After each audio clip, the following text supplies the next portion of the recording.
Lisa at a mastermind that we belong to. Lisa did a presentation there that I thought was incredible. And I said, you know what? I told Roz, I'm going to go up and ask Lisa if she'll do that presentation for our group. And she said yes. So I am very honored to have Lisa today. Thank you, Michael. I am so happy to be here today. This is such an important topic. And just understanding what we're going to talk about today can help you double or triple your annual revenue. Our brains are the biggest wealth creation machine that we have. And a lot of studies show that by age 2 to 4, you're starting to form your earliest money beliefs. And by age 7, you've already got that set up. Children are keen observers. So I want you to think back to your situation. Where did your money story come from? Who was influential in your life?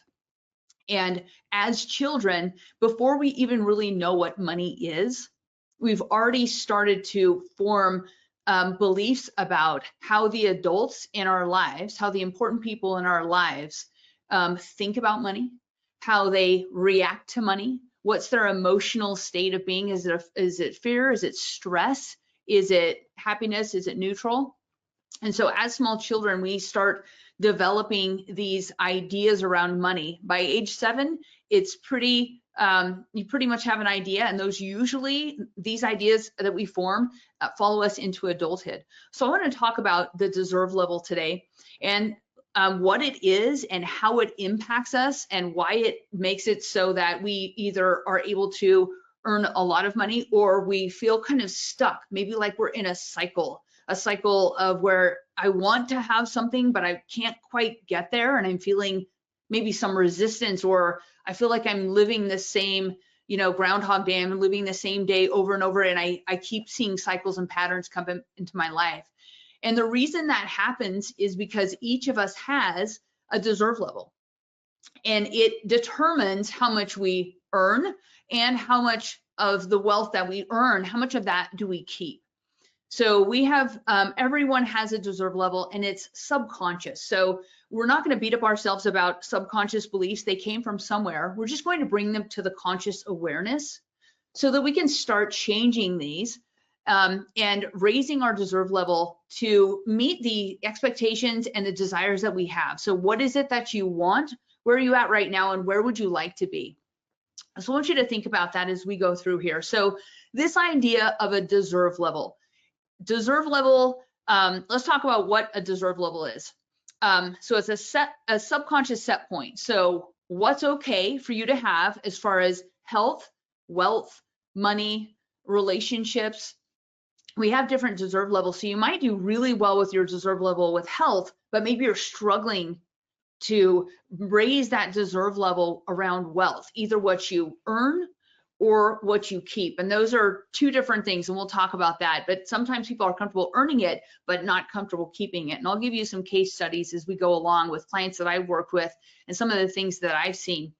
So we have to think about this in a new way, a subconscious. So your subconscious has formed this idea or a set point, a temperature gauge really, on what's okay and what's not okay. So if it's okay, then we're cool with that. Everything moves forward as normal. If we're not okay and we exceed that deserve level, that's where we run into problems. So I want you to, I'm going to give you some ways to think about your deserve level, to figure out what is your current set point for your deserve level, and then also how do we raise our deserve level? How do we change this so we can actually have something different than what we have now? So we have deserve levels in all areas. These are just some examples. So health, wealth, your levels of success in your relationship. So we can see, and I see this a lot because I work with a lot of people, but people will have a deserve level of with health, that they have to be in an unhealthy body, or that they just have troubles with their health, and they constantly have something that's coming up. Another person might have, I have a healthy body, it's okay for me to be healthy. So that is in all areas. Wealth is one that plays out because wealth is something that we use in all areas of our lives. wealth is something that impacts us for good or keeps us stuck. So a deserve level is going to be across the whole board, and you can have a high deserve level in one area and have a low deserve level in other areas. It's all based on what that subconscious set point is. So let's talk about how this comes about. So your deserve level, and there's more than this, but I want to give you some ideas. Your deserve level is set by things that you heard, like observations. Children learn by imitation. So they're carefully watching their caretakers, their parents, their grandparents, adults that are important in their life. Did your parents say, oh, you can't have that toy because there's not enough money, or don't ask for things because you know we can't afford them? Or if the bills came and they have their head down on the table, I don't know how I'm going to pay these bills. Or it could be we have a lot of money, but people are envious or exclude us because of that. So it could be either end. As long as it's like kind of a negative connotation. I know people who were very wealthy growing up and people who were very poor growing up, and they have different deserve level issues. I have people who are perceived as being wealthy when they were just maybe a little above the median, but that impacted them, how they were treated by friends, how they were treated by other people in the community. So we form these when we're little, and then we don't question them because they're just set in our subconscious mind. So we just go on the list of instructions that we have from our subconscious mind that money is hard to get, or money is, I can never keep money, or I can never get out of debt. I had a client tell me the beginning of this week, I want to pay off debt, but just so you know, debt is comfortable to me. So we want things to be comfortable that are in your best interest, like growing wealth is comfortable to me, or my investment account growing is comfortable. And people have different levels of how much can I have in my savings account. There's a level that you have with what's enough and what's too much, what's okay and what's too much. You have what's in your investment account. So you can have savings and checking where you can see that money, but then if you surpass a certain point in your investment account, then you do something to sabotage that. So this can be like, some people were they were impoverished when they were growing up, or they were wealthy, or somewhere in between. Everywhere on the spectrum, you're going to get subconscious beliefs around money. And then also past experiences and trauma. I have clients who were homeless when they were little. And it doesn't have to be that dramatic. It could just be an embarrassing situation around money where maybe a parent didn't have enough to pay for something at the grocery store. It could be where you didn't get an allowance and everybody else did, or you got an allowance and your friends didn't, and so you bought them candy because of this. So it's really rooted in this childhood experience before we actually know that that's what we're doing. We're forming this relationship with money. So let's talk about what our minds do once we get past the point of this subconscious set level. And it's really like a thermostat. So your subconscious mind will prevent you from earning, and this is really important, or retaining wealth above anything that you subconsciously believe you're worthy or deserving of. Now, I want you to think about that, because I know very wealthy people who have had to continuously raise their deserve level. And so what they believe they were deserving of was not very much initially. So our minds will actually sabotage our ability to earn or our ability to retain any wealth above what we feel comfortable with. For example, I had a client who got to the $3.5 million mark in her investment account. So this was separate from all of her other net worth. It was just in her investment account. And she stopped investing. She stopped the auto invest feature and literally stopped putting money into her account. And this, when we got down to the reasons why this happened, her other family members were not making or retaining as much money as she had, and she was very generous with her family members. But her other siblings and her parents were not anywhere near in the same net worth that she was. And when we examined it and got down to it, she said, I will be ostracized by my family if they find out that I have $3 million in my investment account. They will no longer talk to me. So her subconscious mind was viewing love from her family and acceptance in her tribe as more important than having money in her investment account. Now, on a conscious level, you can say, hey, those are two different things. We can separate those. I don't have to tell my family how much I have in my investment accounts, or my family doesn't need to know how much I'm earning. But there is a connection with siblings and parents. We tend to see that people sometimes won't earn more than what today's value is of the money that their parents were earning. And so the self-sabotage happens on an unconscious level. So we see it as cycles. We see it as patterns. We see it as, how come I can't ever figure this thing out? I keep coming back to the same thing. Like life keeps giving me the same thing. And it's because of this self-sabotage. So our brain is a neutral organ, and it takes commands from us. So if we think negatively about money, I'll never have enough money, or money is stressful, or money's hard to get, or I really have to grind to get money, or you can't have above a certain amount. And some of these beliefs that get our subconscious mind going, our subconscious mind is just going to take directions. So we inform our subconscious mind through thoughts from other people when we're little, and from words we say right now.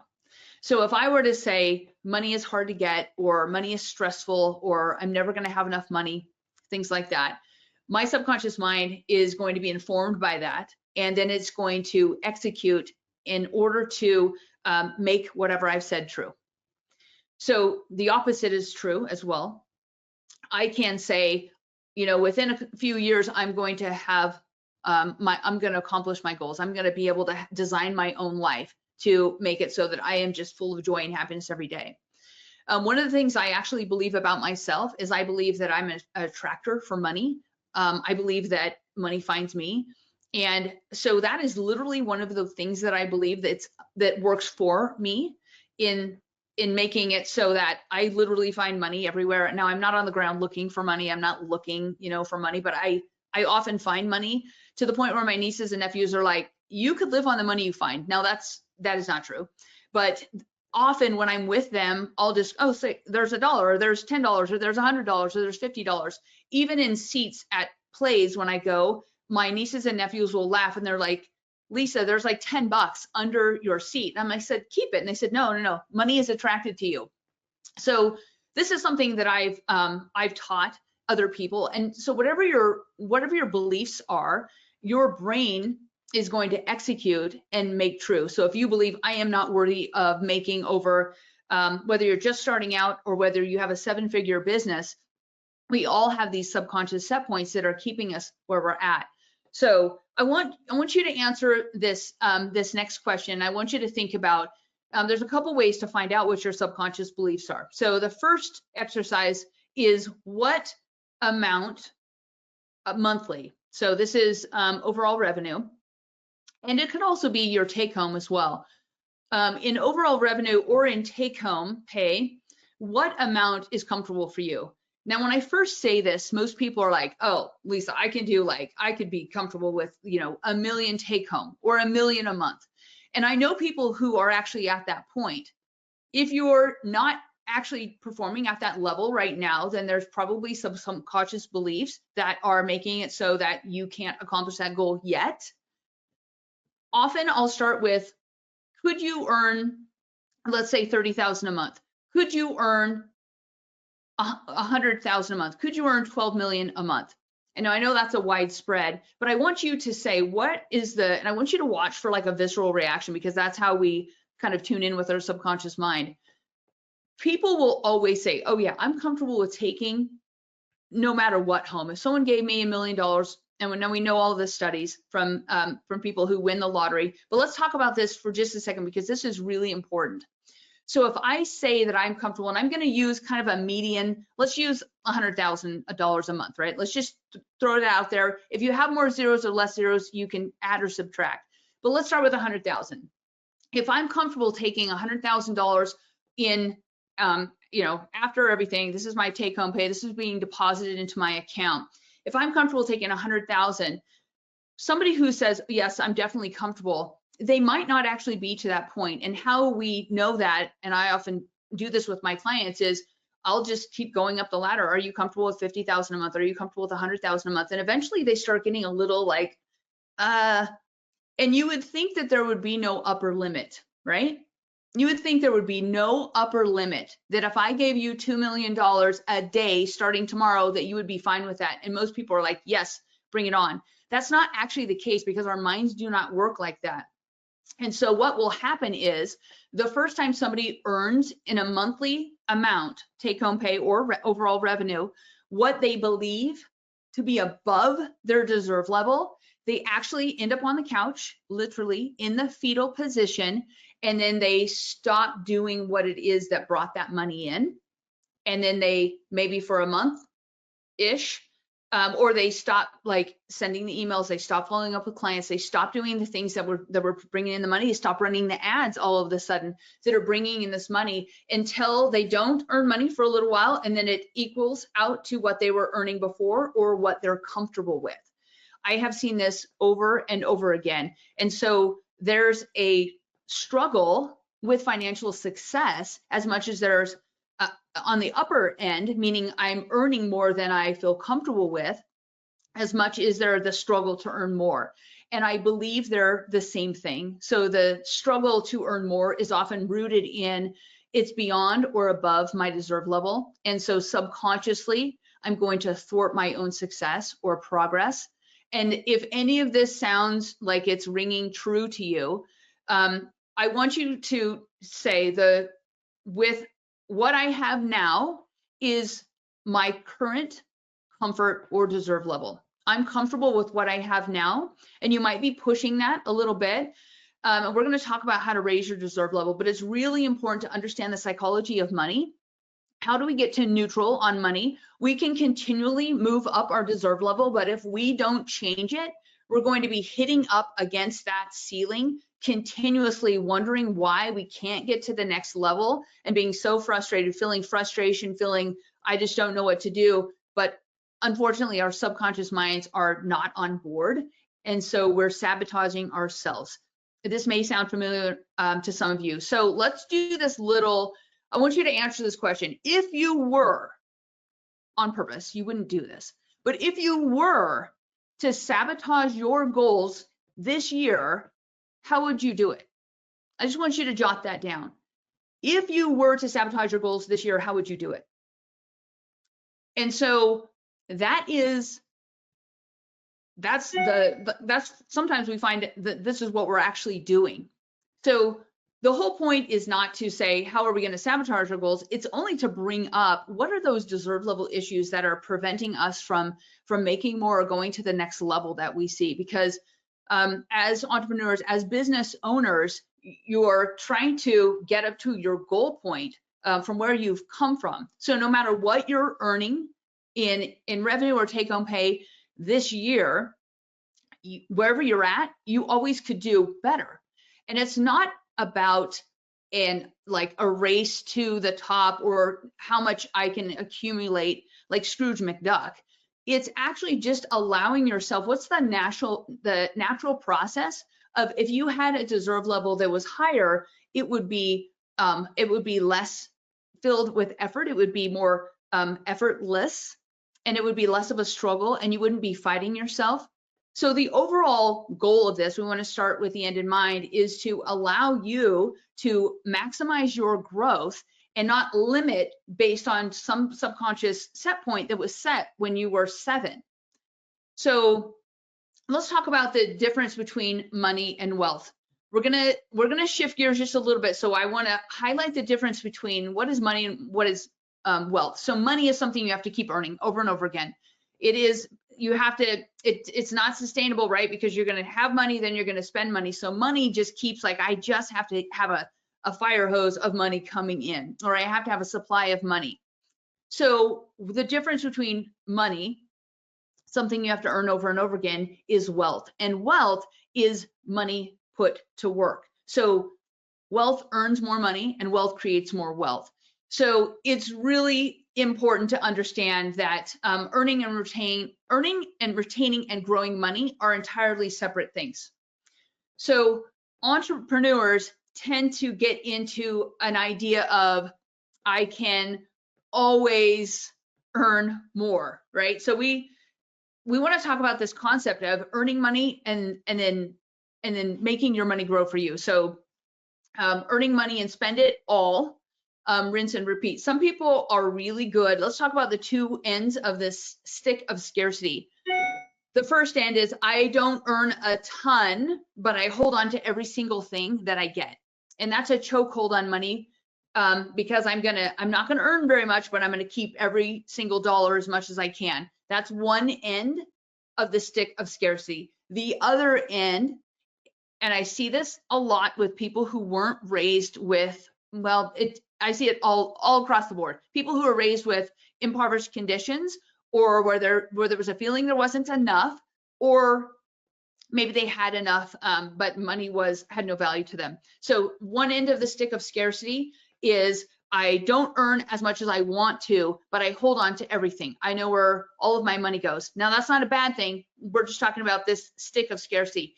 The other end is, I earn really well, but I don't keep any of it. Somehow it just is gone, or it just slips away, or I don't know where it is. This often happens when people don't have their hands on the money. It's someone else. It's outsourced to somebody else. So entrepreneurs will run emotionally as if they're being chased by a wild animal, because they don't actually know how much they have or how much they're keeping, and they feel like, I've always got to be earning more money so that I can cover my expenses, because I have payroll to meet, I've got personal expenses, I have things coming up that I have to pay for. So let's switch that emotionally and make our brain work for us. So if we earn money and then we invest money, then we create millions, hundreds of thousands and millions of little free employees that go to work for you for the rest of your life. And they work 24/7. They never call in sick.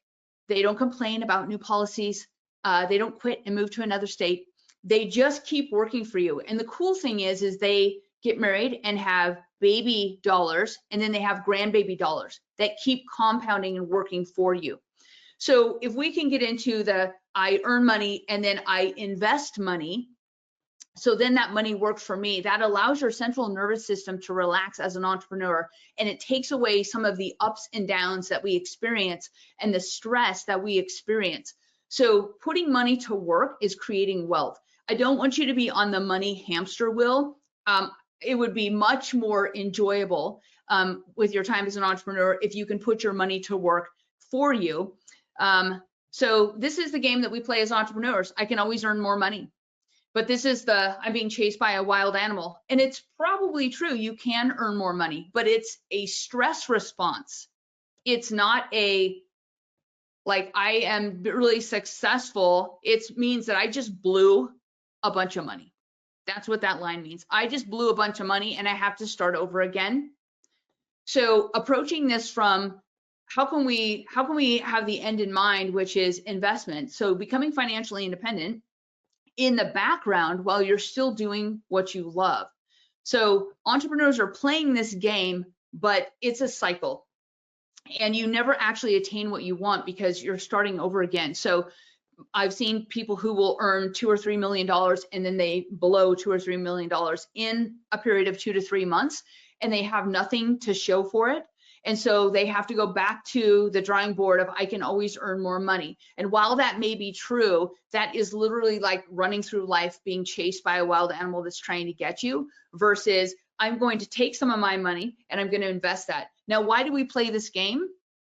I have to earn more money is because subconsciously you believe that you are not deserving of keeping the money. I can earn money and that's okay, but I can't retain or invest my money. So you may have a really high deserve level on earning, or you may not, and we need to examine that. Is your deserve level need to be raised for earning, or does it need to be raised for retaining? or does it need to be raised for investing money?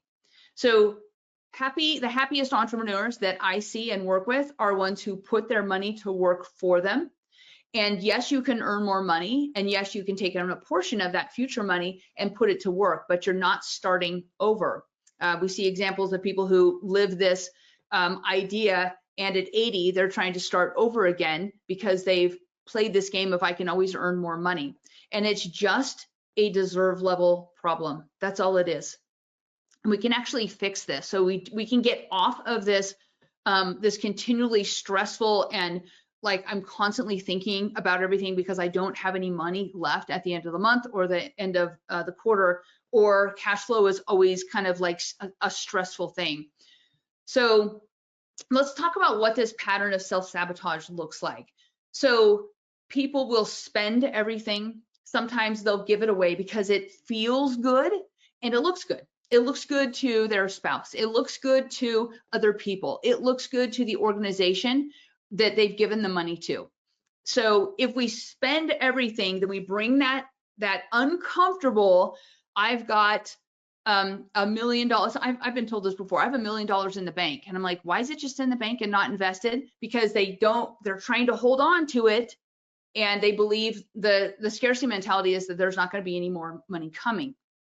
So when we spend everything, we have a deserve level issue about retaining it. And so it brings us back down. It brings that equilibrium down to the comfort level. And it could be a comfortable, uncomfortable. So I'm comfortable being uncomfortable, like the woman who told me, I'm comfortable being in debt. And you may believe that as well, that there's some kind of comfort about being in debt, and paying off debt feels like you're just burning money on the driveway. So we want to examine this because all we have to do is make some really small tweaks, and we can double or triple the money that we make and the money that we keep and the money that we now have to invest and grow for the rest of our lives. So some people gamble it away, some people drink it away, some people drug it away. It doesn't matter. I mean, probably for your quality of life it matters, but giving it away in some form is because you're not comfortable with the money. So this may be hitting like some like trigger points for some of you, as in, do I spend everything, or do I want to look really good to other people by giving it away, or in some way am I being risky with it? I'm going to start this new business that's going to do blank, and then every single time we have businesses that don't do blank, or this idea that doesn't do blank, or a software that never works out. It's just packaged a different way, but it's all the same thing, which is it's a subconscious, like I've got to get rid of this because I don't feel comfortable.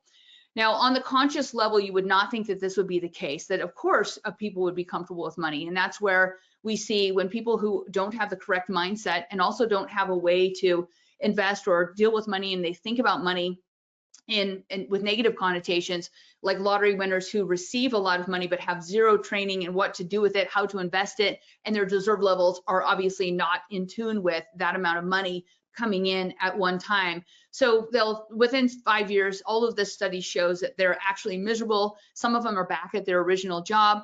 Their families are now torn apart, and so their life actually ends up worse afterwards. And this is a deserve level problem. It might also be a get rich quick scheme problem, but it's definitely a deserve level problem.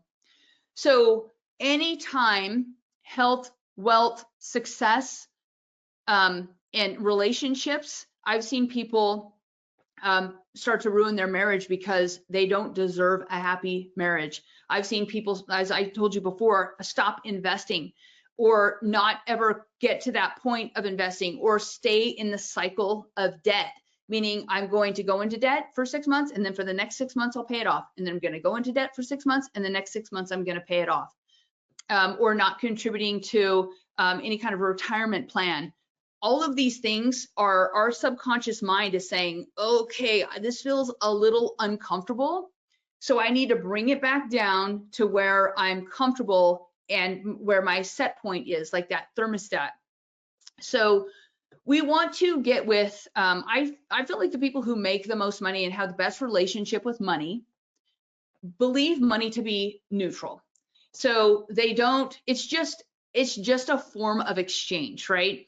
So we used to use seashells. We've used coins of all shapes and sizes and different kinds, gold, silver, and copper coins we've used for an exchange. We could technically use oranges, although those don't last very long, but we could decide anything. Pine cones are our form of exchange. We happen to use paper and electronic dollars now. And so we just want to get to neutral with money. So for me, money is a tool. It's like a shovel. I can dig a garden, or I can hit someone on the head with the shovel. So money usually tends to make us more of what we are. So if we're a really good person, money is good. If we're not, then money is not. For most people, money is a really emotionally charged topic because of all of this stuff that we've picked up just by observing our caregivers as we were young, and when we're so little, forming these opinions.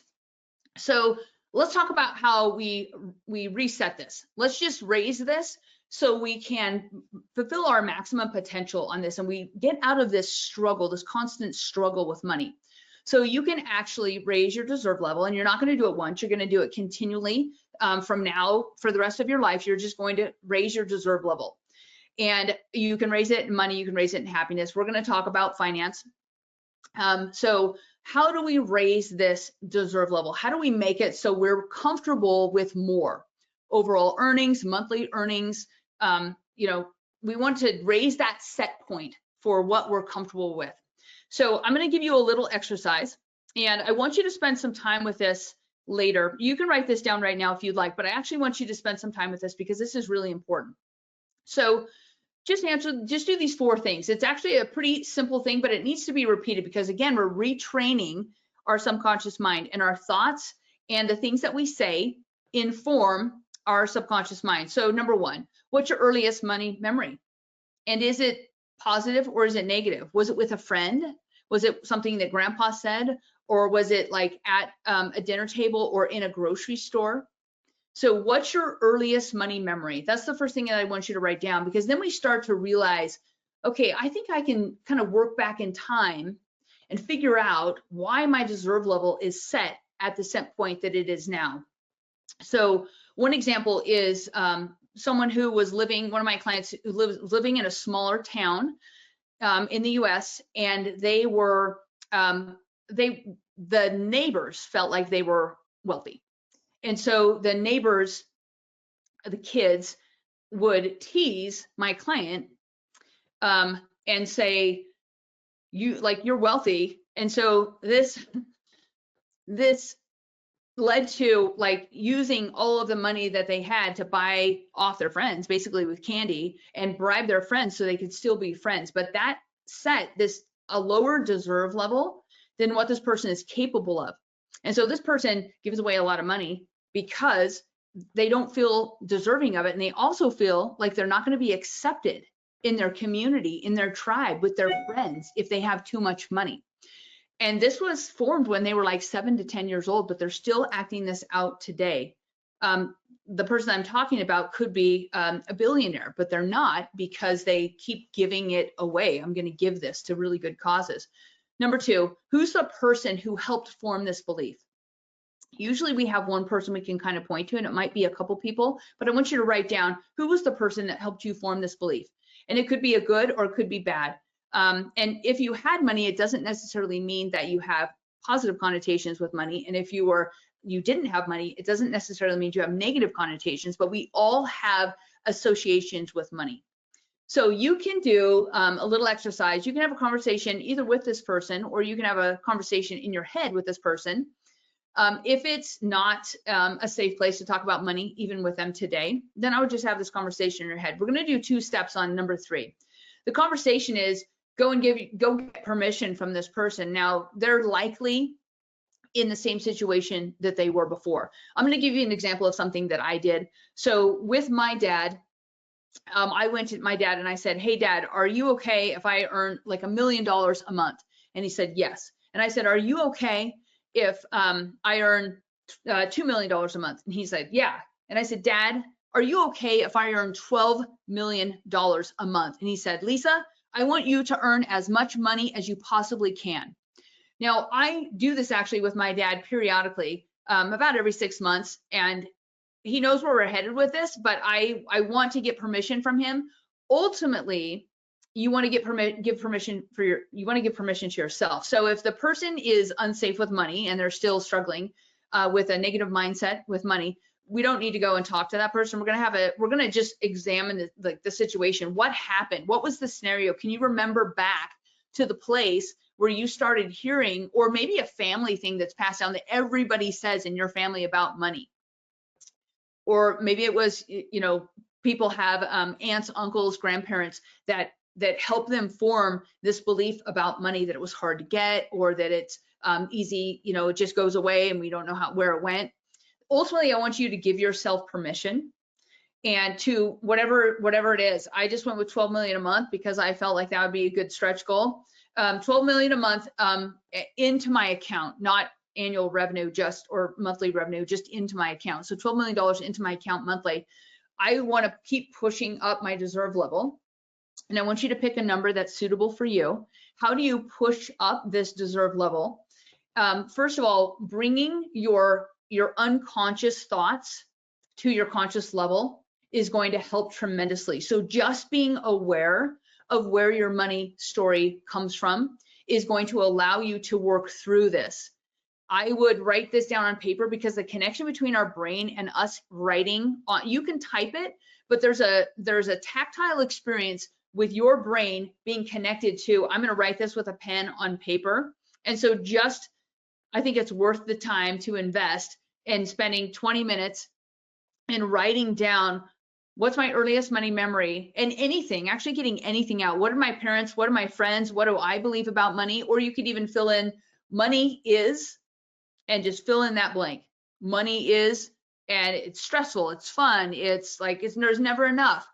But filling in that, just going through this process and bringing all these subconscious beliefs and ideas about money to the conscious level. Number one, that's going to help tremendously. The second thing is literally giving yourself permission. I give myself permission. Now you can say this out loud. You can like sing it in the shower, whatever works for you. You can put it up somewhere that you're going to see, like your bathroom mirror.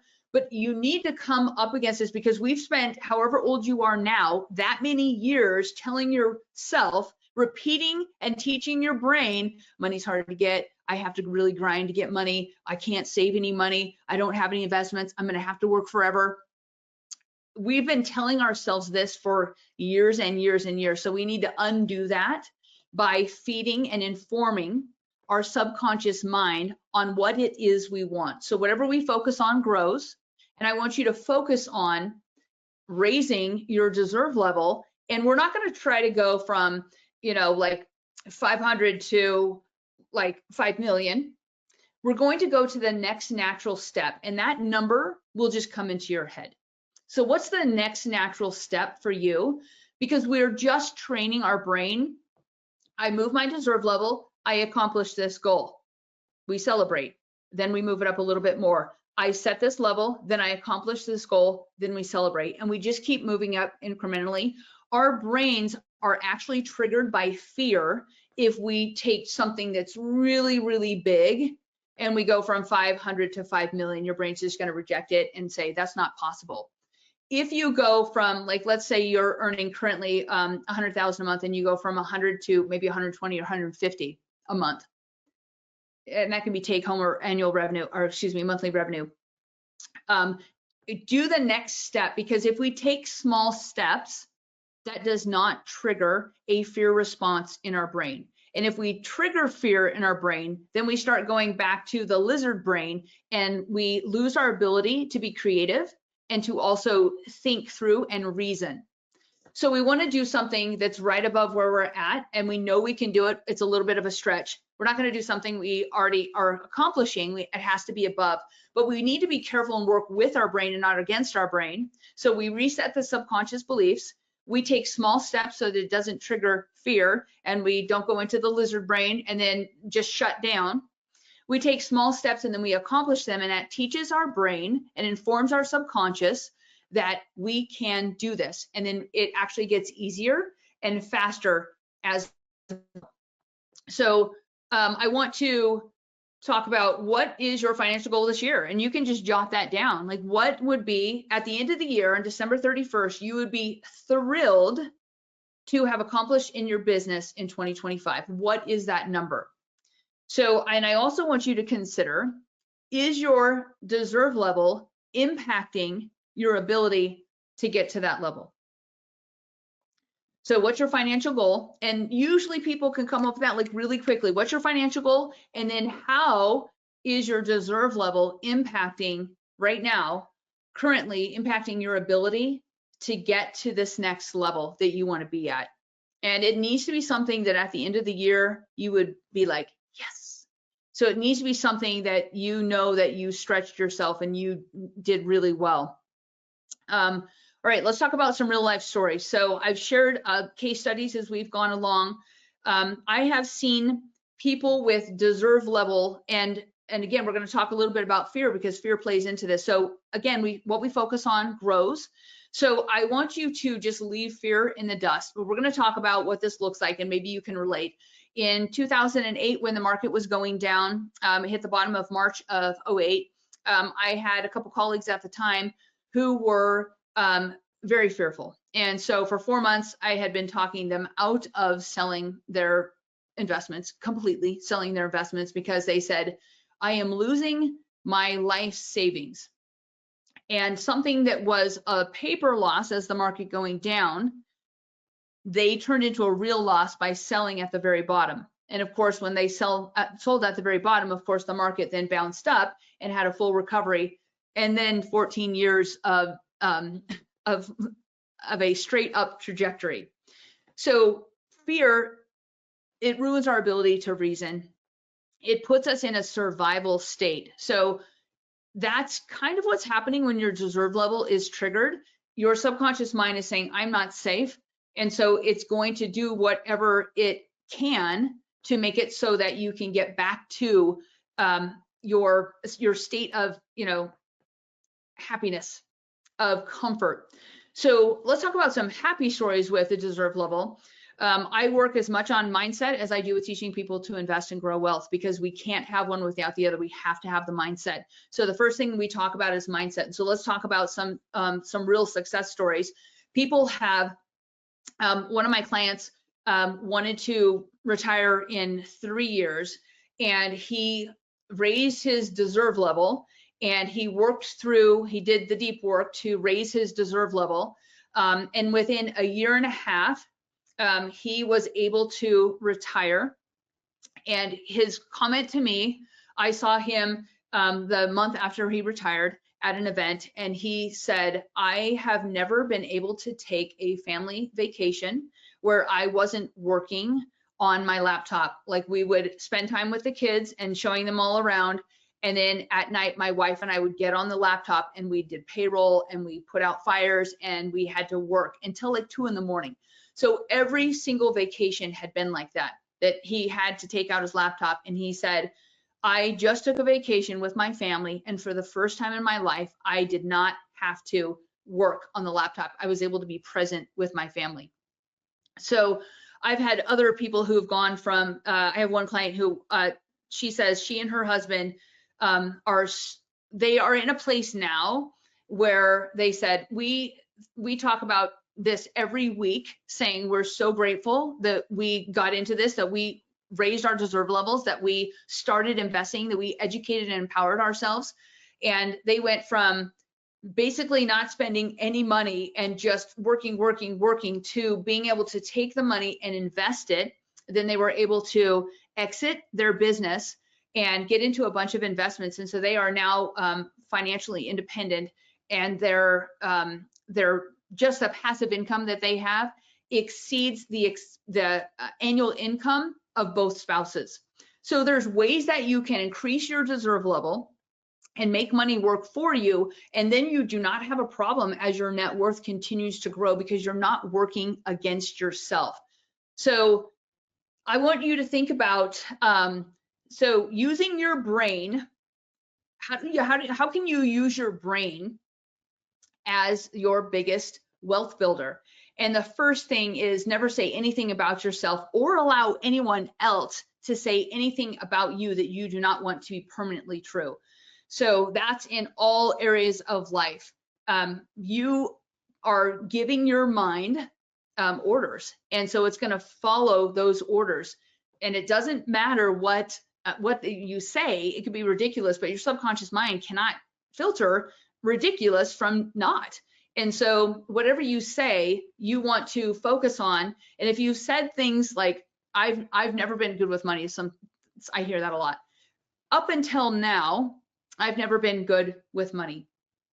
Or focusing really on the biggest key is focusing on what you want instead of what you don't want. So people find one flaw and then they focus on that instead of saying what's right, what's going well. Your brain actually gets better and more competent, and you get more empowered if you focus on your wins. So one of the things that I have my clients do is we focus on the wins, and like 3 small wins or big every single day before you go to bed. What are my wins?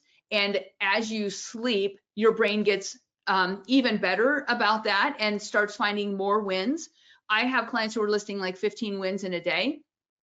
And that actually helps you and trains your brain to focus on the positive and what you want instead of what you don't want.